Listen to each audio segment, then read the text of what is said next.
regular language that referred to people of colour, or Orientals as they were called then. And by Orientalism and the Oriental, they are talking about fundamentally the Middle East and North Africa at the time. But the language set them as inferior, talked about people of colour as being inferior, as being barbaric, as being uncivilized, and that the white man had to go to these countries to save them and bring civilization to them. And so this Orientalism is about this idea of positioning people of colour as the inferior other. Now that language, which has its roots in the language of race and racism, which itself is a product of white thinking. So the origin of race comes from the Enlightenment period, when scientists were trying to categorize the entire world and looking at categorizing people, and they settled on categorizing people by the color of their skin. But these were white scientists who did this, and so they put white at the top and every other color, skin color beneath that, and classified it as inferior to white. And this was one of the justifications used for slavery, because there was this sense that, okay, these are people of color, they aren't white, therefore they're less than human, they're subhuman, ergo we can treat them in this way.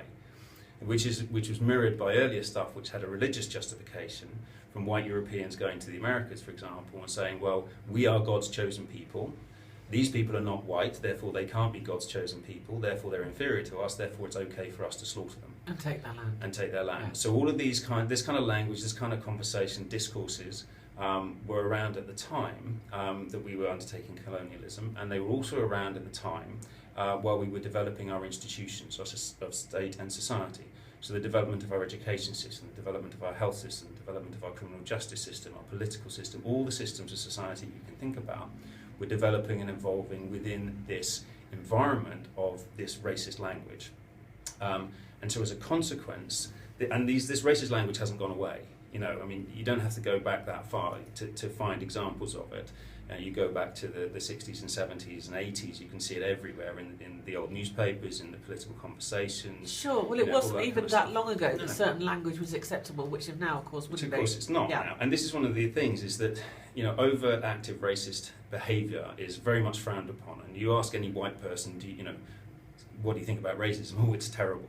But what's really pervasive, what's everywhere, what is really creating the social inequality and the racial inequality that we have is this systemic nature of, I call it systemic, institutional, social and cultural racism, because it's part of our culture. And this is something that white people have to wake up to, okay? These languages, these discourses that not only influence the development of our systems, influence our development. Because we're born into a society where these languages, these statements are being made, and when you're a child, the way you develop your mind, your attitudes, and how you value people or not is influenced by all this language that you hear around you. So this is cognitive development. So cultural historical whiteness is a process of cognitive development within white people that is influenced by these fundamentally racist language, racist discourses that pervade our society, and that comes out unconsciously an awful lot in people. So a lot of racism is unconscious, but it's there, and it's still, the McPherson report was saying even unconscious racism has the same level of impact upon people of colour as conscious active racism. So we can't just dismiss it, we can't just say, oh well I didn't know, or we can't claim ignorance, and there's no reason why we should be claiming ignorance. There is enough information out there about this for us as white people to acknowledge the fact that our society is racist, our culture is racist, our institutions are racist, and we need to do something about it. And in doing something about it, there's a very important point that we need to be careful of. There are quite a lot of white middle class, usually left-wing, Guardian-reading people who will say, well, I'm working for race equality, I'm working for social justice in disadvantaged areas. But actually what they're doing is they're reworking colonialism, because it has this very patronising attitude of let's go and save the brown person.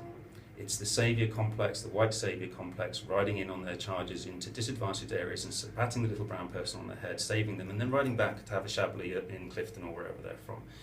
It drives me up the wall, but it's something that any white person who is interested in getting involved in race equality needs to be aware of.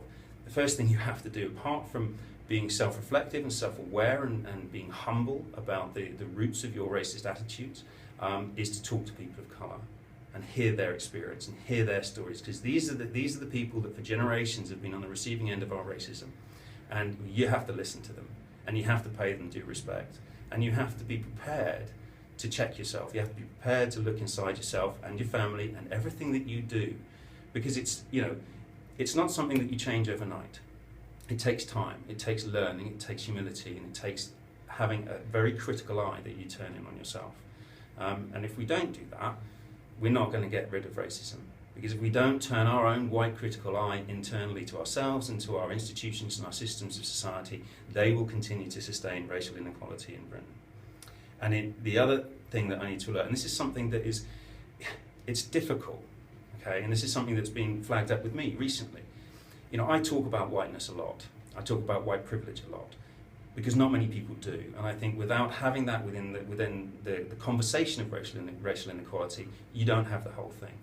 But I have to be very careful that in doing that, I'm not taking away time and space from people of colour to talk about their experience.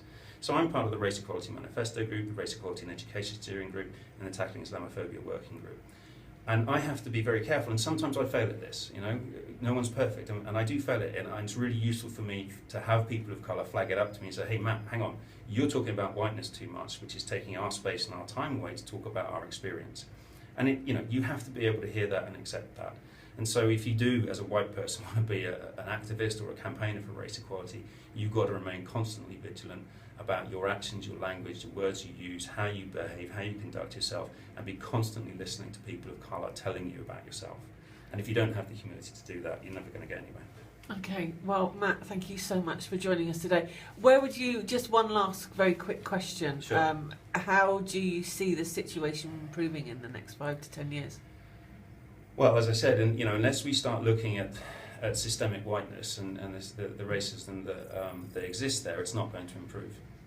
Fundamentally, it's not. So whilst we have movements to look at addressing some of the impact of racial inequality on people of colour, I think people like myself and other white people have to be turning our voices towards our institutions and state and saying, okay, we need to change this as well. It's not sufficient simply to look at the experience of people of colour. We have to do something about our own culture and our own systems. How does that happen? Education, primarily. A lot of education. There is information out there, not very many people talking about it, I have to say. I'm happy to provide resources and have conversations with anybody who wants to talk to me about this. Well, that's actually what I wanted to bring on to, sure. is if they can find you on Facebook.